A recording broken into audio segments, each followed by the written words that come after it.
36절부터 44절 제가 봉독하겠습니다. 그러나 그 날과 그 때는 아무도 모르나니 하늘의 천사들도 아들도 모르고 오직 아버지만 아시느니라. 노아의 때와 같이 인자의 임함도 그러하리라. 홍수 전에 노아가 방주에 들어가던 날까지 사람들이 먹고 마시고 장가 들고 시집가고 있으면서 홍수가 나서 그들을 다 멸하기까지 깨닫지 못하였으니 인자의 임함도 이와 같으리라. 그때에 두 사람이 밭에 있음에 한 사람은 내려가고 한 사람은 버려둠을 당할 것이요 두 여자가 맷돌질을 하고 있으며 한 사람은 데려가고 한 사람은 버려둠을 당할 것이니라.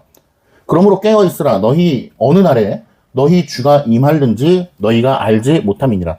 너희도 아는 바니 만일 집 주인이 도둑이 어느 시각에 올 줄 알았더라면 깨어 있어 그 집을 뚫지 못하게 하였으리라. 그러므로 너희도 준비하고 있으라. 생각하지 않은 때에 인자가 오리라. 아멘. 오늘 말씀의 제목은 우리가 반드시 붙들어야 할 마지막 진리라는 제목으로 하나님 말씀을 전하겠습니다. 우리가 반드시 붙들어야 할 마지막 진리입니다. 웨스트민스터 신앙고백서 제33장 1항부터 3항까지의 본문을 중심으로 해서 하나님 말씀을 살펴보도록 할 텐데요. 오늘 웨스트민스터 신앙고백서 마지막 시간입니다. 우리는 웨스트민스터 신앙고백서 33장 버전, 그러니까 초판 버전을 고백하는 교단이고 교회이죠. 그래서 33장이 오늘 마지막 본문이고 오늘 마지막 설교가 될 것으로 보고 있습니다. 우리가 반드시 붙들어야 할 마지막 진리입니다. 우리는 아시다시피 예수 그리스도께서 다시 재림한다는 사실을 알고 있습니다. 다시 오심, 이것을 재림이라고 하거든요. 세상 끝날 날에 예수님께서 다시 이 땅에 승천하신 모습 그대로 이 땅에 오실 터인데 그때 어떠한 사건이 일어난다고 말씀드렸냐면 바로 악인과 의인, 이 땅에 죽었던 모든 사람들이 다시 무덤에서 일어나 부활하게 된다는 점을 말씀드렸습니다. 그리고 어떤 이들은 천국에서 영광을 누리고 있던 그 영혼들도 육신과 결합하여서 부활하게 되고 지옥에서 능욕을 당하고 있던 자들도 육신과 결합하여 부활하게 된다고 말씀드렸고 그 부활 이후에 즉시 어떤 사건이 일어나냐? 바로 오늘 본문에서 우리에게 제시하고 있는 것인데 부활함과 동시에 어떻게 되냐? 바로 재판장이신 하나님 앞에 서게 된다는 것입니다. 최종적으로 마지막 재판을 받아서 영벌에 처하기도 하고 영생에 거하기도 한다라고 하는 것을 오늘 외민 33장에서 우리에게 말씀하고 있습니다. 그래서 성경이 우리에게 말씀하고 있는 예수 그리스도의 재림, 그리고 재림 이후에 즉시 진행될 심판에 대해서 우리에게 성경은 명확하게 말씀하고 있기 때문에 거기까지만 알아도 우리가 기독교를 믿는 데 있어서는 사실 부족함이 없다라고 말할 수 있을 것입니다. 아, 예수 그리스도께서 다시 오시고 그리고 모든 자들이 부활하게 되고 육신과 결합하여 부활하게 되고 그 당시에 살아있던 자들은 그 몸이 신비롭게 변화되어서 부활체가 된다. 모두가 다 부활체가 된다. 그러나 의인들은 영광스러운 부활체가 될 것이고 악인들은 능욕스럽고 비참하고 냄새나고 더러운 상태의 부활체가 되어서 영생에 처해지는 사람이 있고 영벌에 거하는 사람이 있는데 그것을 마지막으로 하나님께서 심판하시는 자리가 있다라고 하는 것입니다. 그러므로 여기에 계신 우리 거룩하고 복된 우리 성도님들 모두가 다 그 당시에 가서 우리는 심판대 앞에 서게 될 것입니다. 한번 읽어볼게요. 3페이지. 최후 심판입니다. 1항. 하나님께서는 예수 그리스도로 말미암아 의로서 세상을 심판하실 한 날을 정해놓으셨다는 거예요. 여기서 동그라미 어디에 쳐야 되냐면요. 한 날입니다. 한 날. 한 날이라고 하는 것은 어느 정도를 이야기하는 것일까요? 우리는 이것을 어떻게 받아들이면은 원데이로 받아들여요. 한 날로. 이것이 약간 이단적인 사설들을 많이 가지고 오는 여러 가지 분파가 있기 때문에 성경에서 얘기하는 한 날을 원데이로 우리가 인식해야 될 필요성이 있습니다. 예를 들면 창조. 하루가 지나고 첫 번째 날에 창조하시고 두 번째 날에 창조하시고 그리고 또 일곱째 날에 안식하시고 이 한 날 한 날을 다르게 해석하는 부류의 사람들이 있단 말이에요. 그러나 우리는 이것을 원데이로 해석하는 거죠. 24시간으로. 하나님께서는 하루씩 창조하셨다라고 하는 것을 믿는데 많은 사람들은 어떻게 그 많은 걸 하루에 다 창조하냐. 하루라고 표현하지만 사실은 한 1000년 정도 될 것이다 라고 이야기하는 사람의 부류들이 있는데 그건 잘못된 것입니다. 그러므로 우리는 외민 초판 33장을 받아들이는 우리의 믿음의 식구들은 어떻게 받아들여야 되냐면 그냥 우리가 생각하는 그 하루, 하나님께서 정해놓으신 24시간의 그 하루를 하루라고 우리가 인식을 하면 될 것 같습니다. 그러므로 오늘 심판한다라고 하는 그 한 날도 그렇게 받아들이면 될 것 같습니다. 그 다음 문장을 읽어볼게요. 예수 그리스도께서는 모든 심판하는 권세가 성부로부터 주어져 있는 것이다. 자, 심판을 누가 한다고 합니까? 예수 그리스도가 심판을 하는데 그 권세는 어디로부터 온 거예요? 아버지 하나님으로부터 온 것입니다. 그러니까 하나님께서 심판하신다. 맞죠? 그리고 성부 하나님께서 심판하신다. 그것도 맞습니다. 그리고 예수 그리스도께서 심판하신다. 그것도 맞습니다. 그리고 삼위일체 하나님께서 심판하신다도 맞습니다. 여러 가지 표현들이 우리에게 주어져 있어요. 그러나 예수 그리스도께서 심판하신다라고 할 때는 그 권세가 어디로부터 주어졌냐? 아버지 하나님으로부터 주어졌다는 사실을 우리에게 말씀하고 있습니다.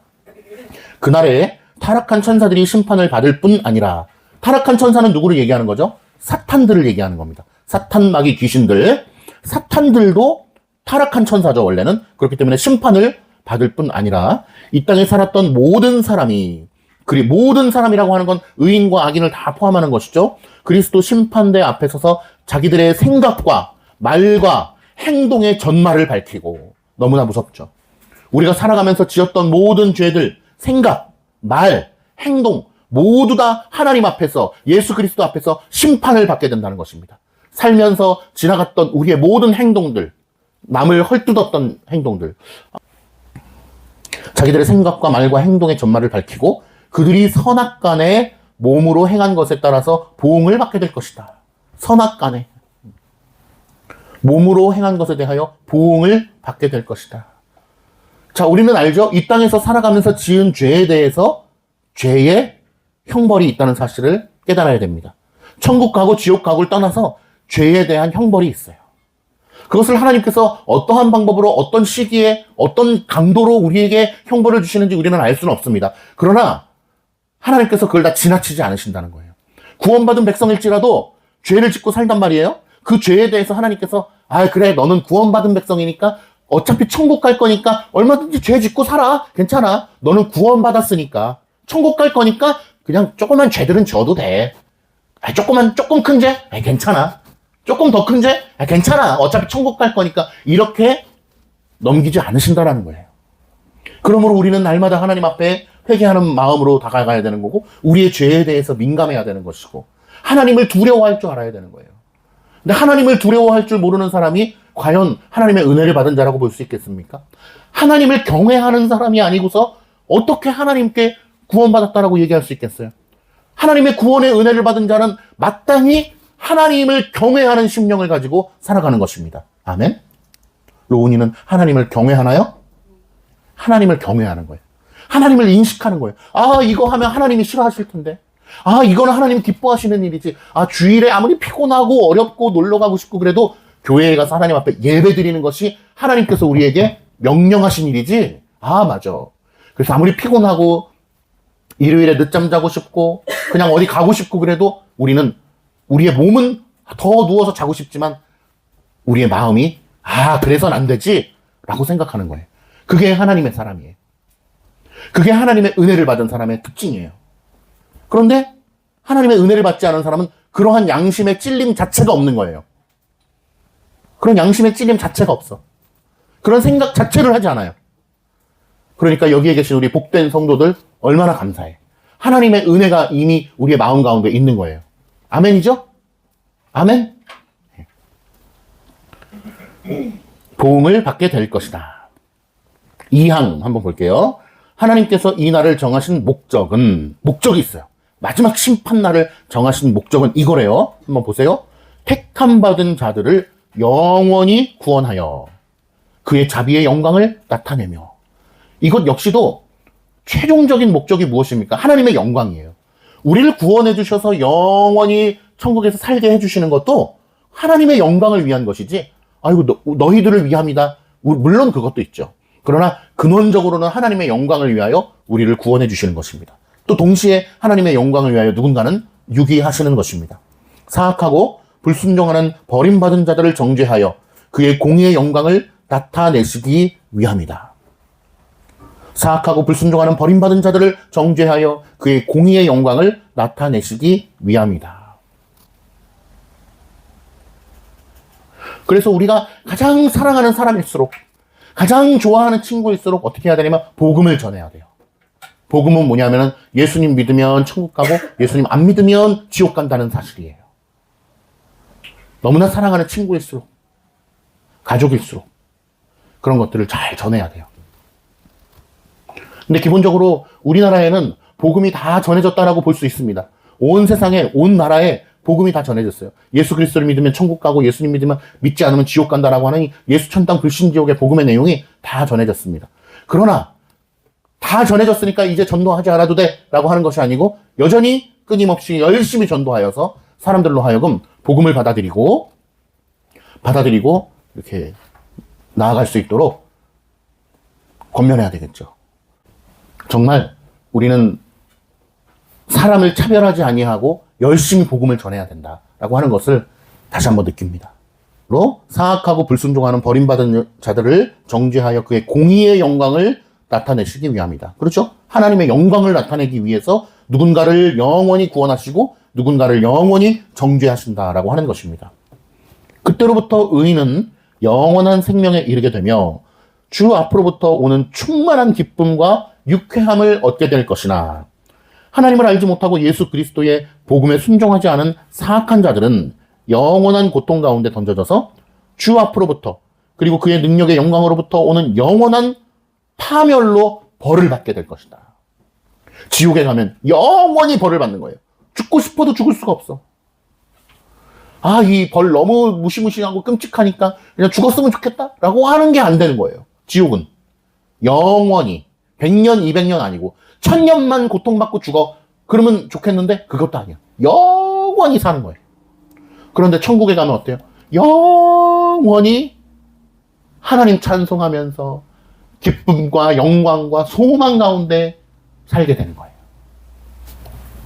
3항을 읽어보겠습니다. 장차 한 날이 있으리라는 것을 그리스도께서 우리에게 확실하게 확신시키고자 하셨던 것은 모든 사람들이 죄를 멀리하게 하고 경건한 사람들이 역경 가운데 있을 때의 큰 위로를 받게 하기 위함이었다. 너무나 중요한 말이죠. 심판이 있다라고 하는 마지막 이 경고를 왜 우리에게 주셨냐라고 할 때 바로 경건한 사람들이, 하나님의 은혜를 받은 사람들이 이 세상의 역경 가운데에 있을 때 위로를 받게 하십니다라고 하고 우리에게 말씀하고 있어요. 여기서 우리가 알아야 될 사실은 하나님의 은혜를 입은 구원을 받은 경건한 사람들도 이 땅 가운데 살아갈 때 고통이 있다 없다? 있다는 것이죠. 역경이 존재한다는 것입니다. 그런데 구원의 은혜를 받은 사람들은 그 역경 가운데도 소망을 바라볼 수가 있어요. 그러나 구원의 은혜가 없는 자들은 역경 가운데에 소망을 바라볼 수가 없죠. 죽음은 끝이야 라고 생각하는 거죠. 자신들이 지옥에 갈 것을 생각하지 못하고 그저 이 땅 가운데 생각 없이 살아가는 것입니다. 그러나 조금이라도 생각을 가진 사람이라면 과연 이 땅에 살아가는 이유가 무엇일까? 죽음이란 무엇일까? 죽음 이후에는 어떻게 되는 것일까? 사람은 어디로부터 와서 어디로 가는 것일까를 생각하고 고민하게 되는 것입니다. 그러한 고민 끝에 하나님께서 은혜를 주시고 또 하나님을 만나게 되는 것이죠. 마찬가지로 그는 그날을 사람들에게 감추어 두어 사람들이 유욕적인 안전감을 떨쳐버리고 주께서 언제 오실지 그 시간을 알지 못함으로 항상 깨어 있도록 하셨고, 예수 그리스도께서 다시 재림하시는 날을 알 수가 있느냐 없느냐?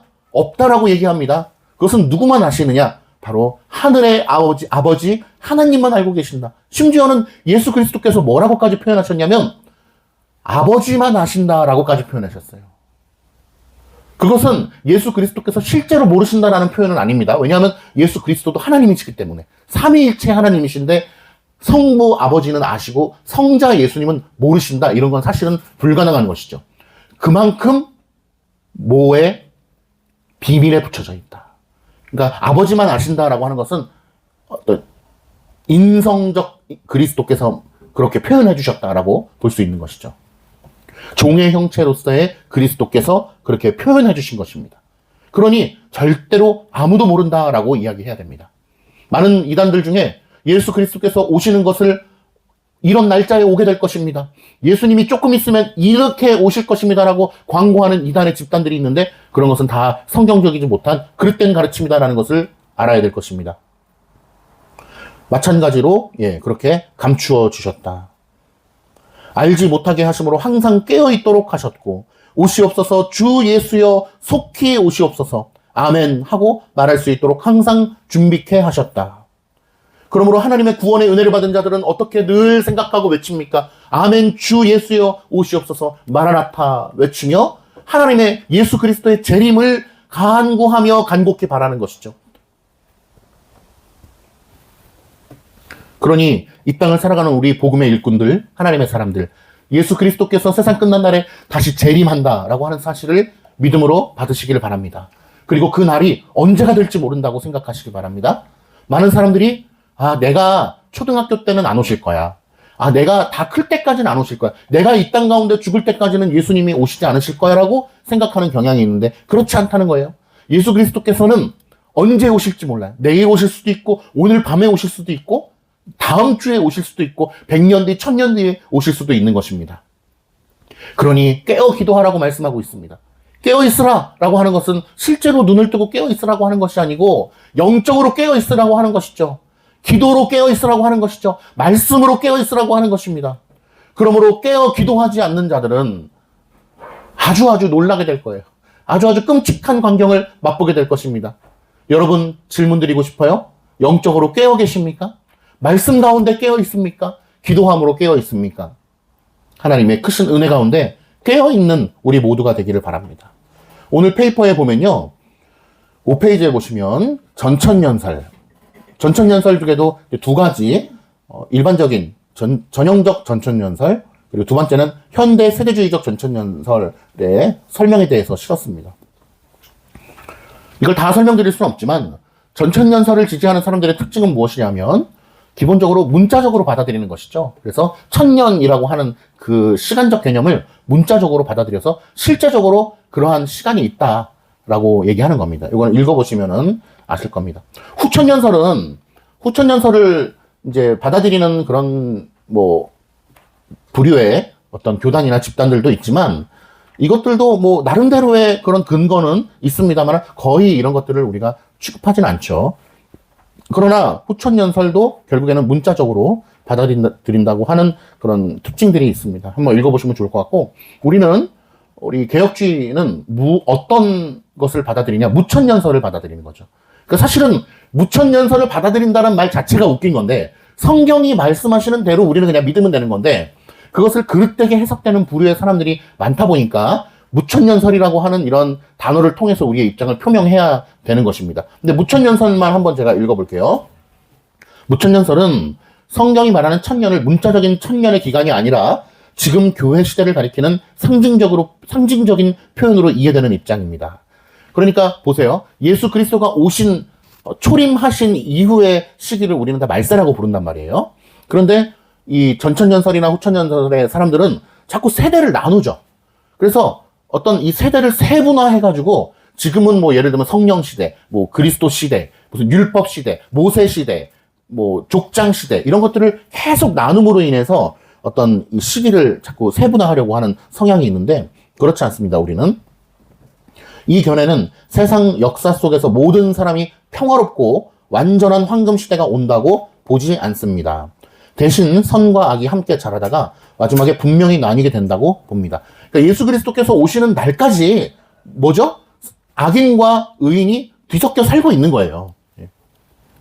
악인이 어떻게 특별히 어떻게 되고 의인이 특별히 왕노릇하고 이런 것이 아니고 섞여 살고 있는 거예요. 여전히 이 세상 가운데. 지금처럼요. 그러다가 예수 그리스도께서 언제 갑자기 재림하시게 된다라고 하는 거죠. 성경의 가르침대로. 그것을 있는 그대로 믿는 것인데 그것을 자꾸 해서 이 성도들을 꿰기 위해서 어떤 첨가물들을 넣어가지고 자꾸 전천년설, 후천년설을 통해서 사람들의 마음을 두렵게 하고 열심히 신앙생활하게 만들고 그런 경향들이 있는데 그런 것들을 우리는 배제한다는 것입니다. 어떤 사람들은 역사 속에서 큰 환난과 배교가 계속 이어진다고 보고 다른 사람들은 그것이 예수 그리스도 재림 직전에 집중된다고 이해합니다. 또한 8페이지 또한 재림 전에 특별한 징조가 거의 없다고 보는 입장도 있고 반대로 복음 전파나 유대인의 회심 같은 징조가 있다고 보는 입장도 있습니다. 중요한 점은 예수님이 다시 오실 때 모든 일이 한 번에 일어난다고 보는 것입니다. 우리는 어때요? 예수 그리스도께서 오실 때에 한 번에 다 일어난다고 보는 건데, 전천년설, 후천년설은 천년의 기간을 문자적으로 봐가지고 실제로 1000년 동안 왕노릇하고 뭐 어떤 일이 일어나고 이런 일들을 자꾸 세대주의적으로 이제 얘기를 하는 것입니다. 그러니까 우리가 주장하는 것은 걱정할 필요 없이 깨어 기도하면 돼요. 깨어서 말씀 가운데 있으면 되고 기도하면 되는 거예요. 예수 그리스도께서 언젠가 다시 오신다라는 사실을 믿으면 되는 것이고, 그날은 아무도 모른다라고 알고 있으면 되고, 그러나 예수 그리스도를 잘 믿는 자만이 최후 심판에서 영원한 영생을 얻게 된다라고 하는 것을 알면 되는 것입니다. 그리고 예수 그리스도께서 재림하시면 동시에 모든 사람이 부활하게 된다. 그리고 그 뒤에 모든 사람을 향한 마지막 심판이 이어진다는 것입니다. 그 후에 새 하늘과 새 땅이 시작되어 영원한 상태가 이어집니다. 결국 무천년설은 지금 이 시대가 이미 하나님 나라의 역사 속에 있으며 마지막에는 예수님의 재림으로 모든 것이 완성된다고 보는 이해입니다. 결론입니다. 말씀의 결론을 맺을게요. 기독교 신앙에서 중요한 것은 어떤 종말론이다, 전천년설이다, 무천년설이다, 뭐 후천년설이다 세부 입장보다 중요한 것은 성경이 말하고 있는 기본적인 입장입니다. 예수 그리스도의 실제적인 재림과 육신을 입고 재림하시니까요.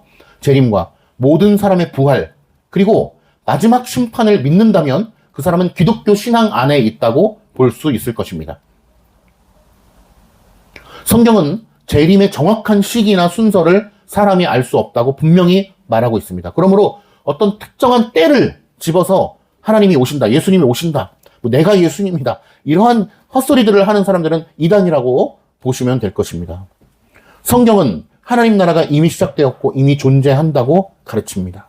이 나라는 눈에 보이는 정치적인 나라가 아니라 영적인 나라다. 그러므로 그 전천년설에 매료되어 있는 사람들의 특징은 자꾸 해서 어디에 포커싱을 하냐면 유대인들에게 포커싱을 합니다. 그래서 이스라엘을 통하여 다시 일으키실 것이다 라고 하는 그 어떤 정치적인 그 메시지, 물질적인 메시지에 약간 매료되는 경향이 있고, 후천년설도 마찬가지입니다. 그래서 이 이스라엘을 통하여 다시 하나님께서 일으키실 것이다. 그러니까 자꾸 이스라엘에 집착하는 분들 많이 있는데, 그런 분들이 이러한 엉뚱한 이 사설에 매료되어 있는 것이죠. 이 나라는 특정 민족만이 아니라 모든 믿는 자들에게 주어진다. 그리고 하나님 나라는 잠시 존재하는 것이 아니라 영원히 계속되는 나라이다. 또한 예수님의 재림은 사람들이 예상하지 못한 순간에 갑자기 일어난다. 성경은 지금 우리가 살고 있는 시대 자체를 이미 마지막 때라고 말하고 있습니다. 따라서 재림 이후에 그 또 다른 긴 역사적 시대가 이어진다라고 보기는 어려운 것이죠. 세상이 끝나기 전까지는 선한 사람과 악한 사람이 함께 존재한다. 그러므로 우리는 성경이 말하고 있는 것들을 기본적으로 믿음으로 받아들이면 됩니다. 외민을 이렇게 공부하신 분들은 종말론에 있어서도 어긋날 일이 없는 것이죠. 그러나 교리적인 지식이 없고 어떤 이 현대주의적 신학적 사상에 물들어 있는 사람들은 이러한 것에 자꾸 매료될 수 있는 것입니다. 그러므로 우리는 끝까지 외민 초판을, 그리고 기독교 강요를, 대유리문답, 소유리문답을, 예배모범을 충실하게 공부함으로써 깨어있는 우리 모두가 되기를 바랍니다. 기도하겠습니다.